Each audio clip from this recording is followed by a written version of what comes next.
Realmonte diventa un po' un punto di aggregazione con il vino, gli spumanti Sicilia in bolle alla terza edizione proprio qui alla Scala dei Turchi.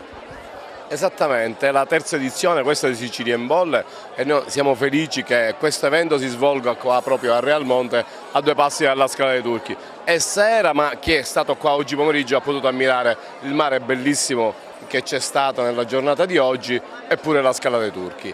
Il vino è una grande risorsa che appartiene all'Italia intera, ma molto alla regione siciliana, dove ormai in diverse località si sviluppa questa attività che dà tanto lavoro e che rende giustizia ai nostri terreni e ai nostri prodotti. E quindi noi siamo veramente felici di poter ospitare questa manifestazione che è di importanza almeno regionale. Qui è la prima volta, direi che non poteva esserci esordio migliore perché siamo stati accolti da un clima fantastico, da un bellissimo convegno legato agli spumanti siciliani e soprattutto da un luogo di grande valore ambientale e con tantissime persone. Ecco, che ne pensa di questo tema? Oggi si è scelto le bollicine.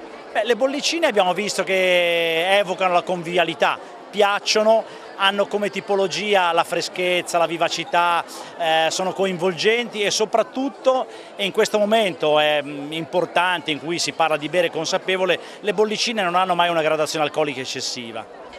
Sì, il consenso aumenta perché c'è interesse per quello che è siciliano, per quello che è il lavoro di tanti produttori che stanno facendo sul vino e soprattutto sugli spumanti siciliani. Quello che è importante è anche il lavoro che la delegazione di Agrigento sta facendo, che è un gran lavoro di comunicazione e divulgazione. Qui c'è una crescita complessiva dal punto di vista della formazione, dal punto di vista della cultura del vino. L'AIS cresce anche. L'AIS cresce in numero e cresce in qualità. La dimostrazione è proprio questo evento. Il fatto che un evento già al terzo anno e non sia la classica fumata di entusiasmo di un anno e via, dimostra che qui c'è un gruppo solido, consolidato, di persone capaci e competenti che sta crescendo e che continua a macinare formazione, cultura, che credo che sia positivo per l'associazione, ma credo che sia positivo anche per il territorio. Una manifestazione che continua a crescere, terza edizione, iniziata così un po' per scherzo, un po' per gioco, che invece sta raccogliendo un consenso professionale notevole. Esattamente, un primo anno anche con qualche difficoltà nel recepire le aziende che magari non ci conoscevano ancora e magari erano così un po' dubbiose nella partecipazione o meno. Invece quest'anno, ad esempio, subito dopo le feste natalizie abbiamo avuto le prime telefonate di alcune aziende che si proponevano per partecipare a questa terza edizione di Sicilia in Bolle.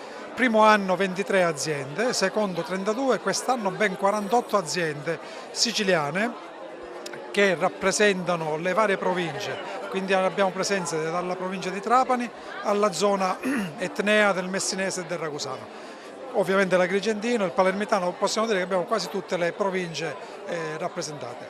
Abbiamo delle interessantissime produzioni presenti, abbiamo alcuni spumanti da vitigni che sino a qualche anno fa era assurdo pensare potessero essere spumantizzati, come il Grecanico, come il Perricone. Ebbene, abbiamo avuto la possibilità di dare in degustazione queste vere e proprie perle, veri e propri tesori della spumantistica siciliana.